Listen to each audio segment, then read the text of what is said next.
For as long as I can remember, I have looked for an equal. One who could even beat me.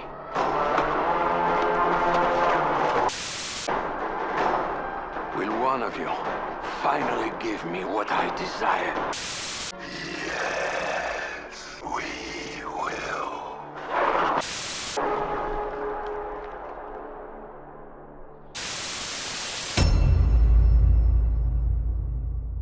Holy shit. It's time.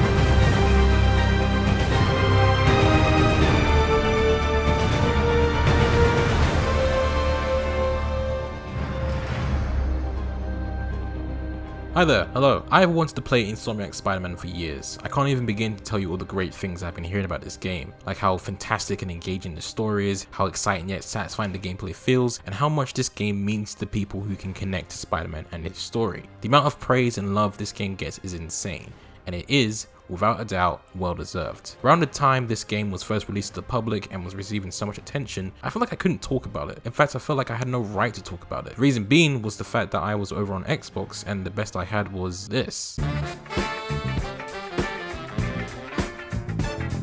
And the only other Spider-Man game I remember owning was Ultimate Spider-Man for the Nintendo DS. So yeah, I was never very fortunate when it came to playing Spider-Man games. Fast forward a few years to February 17th, 2021, and my first ever PlayStation arrives at my doorstep along with the Ultimate Edition of Spider-Man Miles Morales. This was it.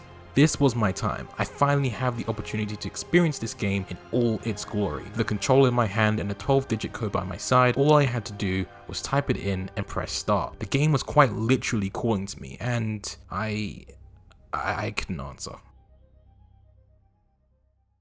Pretty soon months went by, and with game after game after game after game, I just continued to push Spider-Man to the side because clearly I wasn't ready to invest. I knew this game was going to demand a lot out of me, and of course, no one is holding a gun to my head and forcing me to sit there and play it non-stop, but that's my issue. I know very well that once I start this game, I can't stop, and I won't stop, period. But why? Because I love Spider-Man. I am devoted to the character and everything surrounding him. Games, movies, TV shows, you name it, I do not care. From the first glance, the game didn't have to do much to convince me that it's going to be a straight up banger, and it certainly was. Look, I'm not going to sit here and waste time laying out excuse after excuse for not playing this game any sooner. Point is, I wasn't ready, but I am now. As always, I love to lay out my videos into sections, so you can expect to see that here. Plus, I am quite aware that I'm like, 3 years late to the party on this one, so I'm not expecting this video to do massively well, let alone get many views, but I'm going to do my best to cover as much as I can, since there's quite a bit to talk about. But hey, it's going to be worth it. With that out of the way, let's talk about it. So, I finally played Insomniac's Spider-Man Remastered.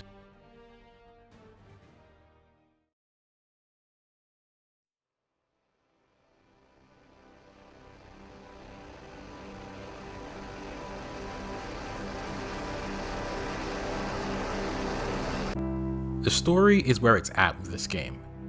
It's the pillar that holds this game up high. If you've seen my previous videos where I've talked about anything that I've played or watched, I'm always interested in a good story and what it has to offer. I think it's fair to say that Insomniac Spider-Man certainly delivers a truly wonderful and compelling story. So that's why I have to commend the incredible writing for everything, the characters, the story, conflicts, and so on. Trust me, the list, it goes on. One thing was clear to me after playing. The creators, the directors, and writers, they care. They care so deeply for this world and for the characters, and especially for Spider-Man. That's where I feel like they nailed it. This game has given me a new understanding of this person, this icon, that real people look up to. But I don't mean to sound like I'm diminishing the previous incarnations of Spider-Man throughout the years. I truly believe that there's something to learn from each Spider-Man that we've seen on the big screen or the small screen. But there's something about this one, something special. I feel like I've gained a new sense of Peter Parker's responsibility as Spider-Man. Not only that, but the impact he has on those around him, like Yuri or Miles. I love how throughout the playthrough, he's seen as someone you would just assume is just some guy in a suit with powers, but really, he's just like any one of the people. But best of all, Spider-Man is also someone who can inspire others, and Miles is a prime example of that. The characters take center stage in the story. This is to be expected because not once did I feel like the plot was moving things along and that the people inhabiting the story didn't have a mind of their own. In fact, everyone felt as real as they could have been. I seriously liked this take on Peter Parker, and I really loved how it felt like we were seeing more of Peter's intelligence shine. This is because Peter Parker is more intelligent than we realize. He's not just this pure-hearted alter ego for Spider-Man, he's actually a brilliant scientist, and I commend Insomniac for highlighting this aspect of the character. The dynamic between Peter and Mary Jane feels fresh and intriguing. Learning that they went together at the start of the game and slowly seeing the bond between the two develop was seriously satisfying. Having characters around like Miles Morales was fantastic. He's a world building character connected to the Peter's story. Introducing him into this world was basically setting up a story within a story, which was a smart move. Aunt May is brilliant and perfect in all the ways possible, and I wouldn't want it any other way. But I've left out two other characters, and these are the antagonists of the game. The main ones being Martin Lee and Dr. Octavius. The development made for these two broken people, these two broken souls, were tremendous, especially Dr. Octavius. Both sharing the same hatred towards the man that caused all their pain and suffering and humiliation. Seeing them slowly emerge from their facade as a good and honest person to an outright terrorist and a rage-driven monster, it hurt, but not as much as it did for Peter. These were people that he looked up to and trusted, and to see them descend down this dark path that there's no turning back from hurt more than any punch, hit, slam, slash that they threw at him. Insomniac has made this version, their version of Spider-Man, have a personal connection to his villains, which no doubt was probably tearing him apart to then have to go confront them in the end. But it's the fact that they successfully made me care and feel something for these villains is where the story got me hooked. Nothing more can be said for the other colourful foes that Spider-Man runs into. The door is still left open for Yuri and where they take her character after the Turf Wars DLC.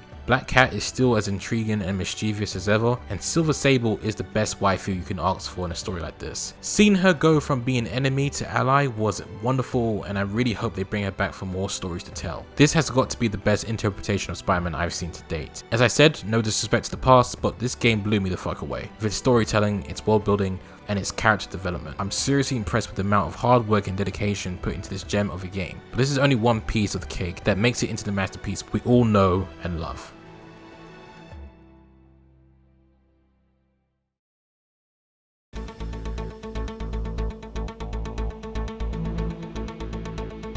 The gameplay is really something else. Yeah, there's a good old swinging mechanic, but this game adds so much more to the everyday life of Spider-Man to not only expand the gameplay, but also keep things fresh and interesting. One word I can use to describe it as a whole is dynamic. There's always something to do in the city. The city of New York is so jam-packed with content, such as taking photos of landmarks to finding backpacks of Peter's stuff scattered across Manhattan. There are challenges around every corner, including the boss fights in some instances. Upon my first playthrough, I had a really rough time getting used to the controls of a PlayStation controller. I struggled quite a bit with the Kingpin fight, but as you progress, the fights, the action sequences get really creative and dramatic with all sorts of quick time events to keep you on your toes, and I love that so very much. I'm pretty sure I had a blast with every instance of this game, even the side missions. I normally don't enjoy side missions, but there's literally a mission where you have to go track down garbage trucks that have Peter Parker's belongings after he gets evicted from his apartment, and I kid you not, that is my favorite mission in the game. It felt so casual and yet so much fun. There's quite literally never a dull moment no matter what you're doing. The visuals and graphics for this game are truly something to behold. Most of the time I don't usually pay much attention to the hidden details in whatever game I'm playing, but for this, it stuck out like a sore thumb, and not in a bad way, instead in a beautiful way. The ray tracing is fucking excellent. The wrinkles in the face models are so detailed and refined, plus the little things such as the reflection in Spider-Man's eye lenses are fucking tight. It felt like at times I was watching a movie. Now I get why sometimes people call this basically a Spider-Man film, and I couldn't agree more.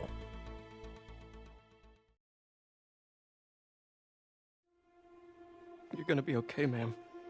I've got the cure right here. Take off your mask. I want to see my nephew.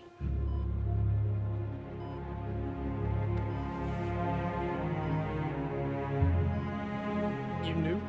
Spider-Man Remastered is the perfect love letter to every Spider-Man fan out there. It perfectly captures the essence of what makes Spider-Man such a great and compelling superhero. It truly feels like Insomniac has created something special that will last the years to come. I had way too much fun playing this during my time off from everything. Having the time to sit there and connect with such a game isn't something that I'm used to, which as you can imagine was quite the experience for me. There were many times where it made me reminisce back on the simpler times where I felt nothing but pure joy playing a game and just having the best time. time. I felt so emotionally invested and connected to Spider-Man and his story, his relationships and his hardships. They are so vitally important to the game and are so interesting that I always wanted to see more. His wittiness, his charm, his persistence and his outlook on life is everything that makes him so great, and I'm absolutely dumbfounded by the sheer accuracy and dedication that every single person who has contributed to this game has put into the storytelling. It is well and truly impressive. Lastly, I'd like to say thank you. Thank you to everyone who made this possible and care for this character. This game alone has made me fall in love with the character all over again, and it shows. It's an amazing experience and a worthy Spider-Man game. I believe everyone should have the opportunity to play this no matter what platform they're on, because it's just that good. As said earlier, this has got to be the best interpretation of Spider-Man I have seen in years, and it gets me more excited for when I finally get some more free time to go on my next big adventure with everyone's friendly neighborhood,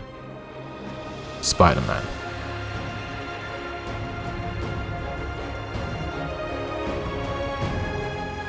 Hey, it's me again. I just wanted to thank you for taking the time to watch the video. It has been a very busy few weeks, and I've wanted to talk about this game for the longest time, so you can imagine how relieved I am to finally get this out to you guys. Just in case anyone's wondering, yes, I will be making a future video on the game's sequel, 𝗧𝗪𝗜𝗧𝗧𝗘𝗥, but unfortunately I've got a few other videos that are lined up at the moment, so that's gonna have to take a backseat for a while. Anyways, if you enjoyed the video, please leave a like, follow me on Twitter, and if you want, subscribe to the channel. Thanks guys, and hopefully I'll see you soon.